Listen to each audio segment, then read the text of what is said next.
So for today's lesson, what we are going to do is talk about sample space and the counting principle. So sample space is the set of all possible outcomes, and because we're dealing with sets, we also need to write these things or list these things into set notation. Don't forget that set notation just happens to be a whole bunch of elements listed. I'm just going to put a couple numbers in braces with commas separating them. A whole bunch of, not a whole bunch, but there are a couple of ways to determine the sample space of an event. One is to draw a tree diagram, and one is to make a list. We're going to actually have you do probably both of those. So then this first one says, okay, you have a dice and you have a coin and you toss them simultaneously. The die is fair. Basically, it's a Yahtzee die, right? There's a 1, a 2, a 3, a 4, a 5, and a 6. And then the coin has two sides, a heads and tails. Draw a tree diagram and list the sample space. Well, let's do this part first. So the tree diagram basically says, all right, I'm starting with, I'll go for the dice first. I have a die, and my die has the numbers on it 1, 2, 3, 4, 5, 6. And once I toss my coin or throw my coin in the air, when I've got a roll of a 1, my coin could land on either heads or tail. If I have a 2 on my dice, my coin could be heads or tails. A 3 could be thrown with the heads or tails, etc. So here's an example of a tree diagram. When we talk about the sample space just wants all of the possible outcomes. So sample space would be set notation, and I'd say, okay, well, let me kind of sort of duplicate what I have. I could have a 1H, a 1T, a 2 with an H, a 2T, a 3H, a 3T. I think you get the picture. 5H, 5T, 6H, 6T. Again, sample space, set notation, braces, commas in between. So what's the probability that you're going to have a 6 and an H show up together?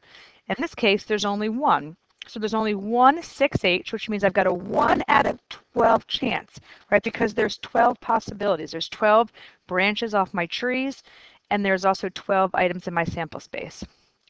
What's the probability of having an odd thrown with the tails? Well, an odd and a tails would be 1T, 3T, and 5T. So I have a 3 in 12 chance of getting a odd number with the tails. What's the probability of having a heads anywhere? Well, heads would be, here's a heads, here's a heads, here's a heads, here's a heads, and here's a heads. It doesn't specify anything for the coin, just for the actual die. So that would be a 6 in 12 chance. Okay. Next, when we're talking about some presidents here, the students in the 8th grade social studies class were assigned a research paper. The subject of the paper was to be on one of these past U.S. presidents, Bill Clinton, George H. Bush, Ronald Reagan, Jimmy Carter, Richard Nixon. The paper was to focus on one of these 4 specific time periods in the president's life, either their childhood, their adulthood before they became president, during the presidency, or after the presidency. What's the total possible number of topics consisting of one president and one specific time period? So you could do a tree diagram for this also. We could be talking about William J. Clinton. We could be talking about George H. Bush. We could be talking about Ronald Reagan. We could be talking about Jimmy Carter.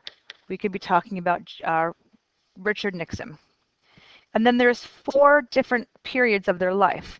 And we've got 4 branches coming off of each president. One would be for childhood, adulthood, presidency, or after the presidency. And each of these guys would have 4 branches. And again, C, A, P, A, P, C, A, P, A, P, C, A, P, A, P, C, A, P, AP. It did not ask you to write or draw a tree diagram, but I just figured it might make sense to do that so you can visually see what's going on. And you should be able to see or answer the question, what's the total possible number of topics? Well, there is going to be 20 topics. That is the question. So 20 topics is what we could actually write about. So then the question says, well, Out of these topics, or how many of these possible topics include a president's childhood? Well, there's 5 presidents, and they each have a childhood, so this would be 5 out of 20. Bring this up a little bit. How about William J. Clinton? Well, Clinton has its own 4 branches off of it: childhood, adulthood, presidency, or after presidency. So Clinton, anything about Clinton would be 4 topics out of the 20. A president from the 1990s. The 90s presidents happen to be Clinton and Bush. So a president from the 1990s, which means there will be 8 out of 20 topics. 2 presidents, 4 periods each. Or what about a childhood or adulthood before becoming president? So a childhood or adulthood before becoming president, there's 2 different periods. There happen to be 5 presidents, so we'd be looking at 10 out of 20. You might have realized now that all of this really could be incorporated in something called the counting principle. So for a sequence of possibilities, the total number of possible outcomes happens to be the product of the number of outcomes for each part of the sequence. Thus, if there are n choices for event A, so basically we have 5 different presidents, and there are n choices for event B, n choices, there are 4 different time periods, then you would have 5 times 4, or m times n choices for event A followed by event B. Kind of like the coin and the die. 2 sides to a coin, 6 sides to a die, 2 times 6, 12 outcomes. So this is a little bit of a shortcut if you don't want to draw a tree diagram or list the sample space. Okay, trying to get to the next page. So Jen has 3 pants, blue, red, and black, 4 shirts, pink, white, striped, and tan, and 2 belts, black and brown.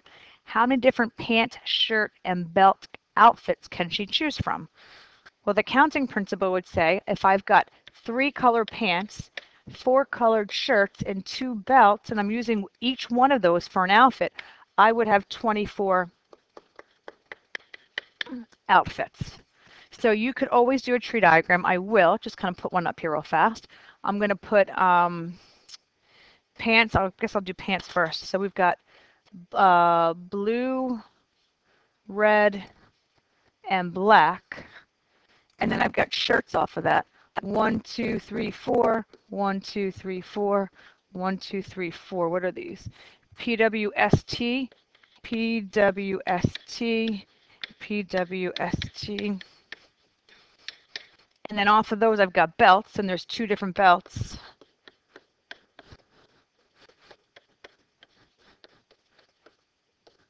And they're black and brown. So BLB, BLB. I mean, this is kind of getting crazy, but you should, I'm going to stop right there. But you can see that there happen to be a total of 8 branches coming off of all 3 of those starting points, and 8 times 3 is 24. Okay, so if we decide to have an outfit that consists of red pants, we're only worried about the color pants. Well, if we kind of break this down and we say, all right, my outfits have to be pants times shirts times belts. Well, there's only 1 pair of red pants. There are still 4 shirts. There are still 2 belts. That's 8 outfits. Oh, it's probability. Sorry. Let me fix this. It'd be 8 out of 24. If you go to the next one, that has to have a belt. Pants times shirts times belts. Well, there are 3 pants, there are 4 shirts. It doesn't restrict the belt, and there are 2 different belts, which means every single outfit, 24 out of 24, is going to have a belt. Black shirts. So it's pants times shirts times belts. There are 3 pairs of pants. There's no black shirt. There are 2 belts. Well, 0 times anything just means there's a 0 in 24 chance to have a black shirt in that outfit. A tan shirt and a brown belt. So we've got pants, shirts, belts. Pants not being restricted, 3 pants. Tan shirts, only 1 exists. Brown belt, only 1 exists. So there's a 3 out of 24 chance that you're going to have a tan shirt with a brown belt. Okay, so that is it. you should be good on the homework.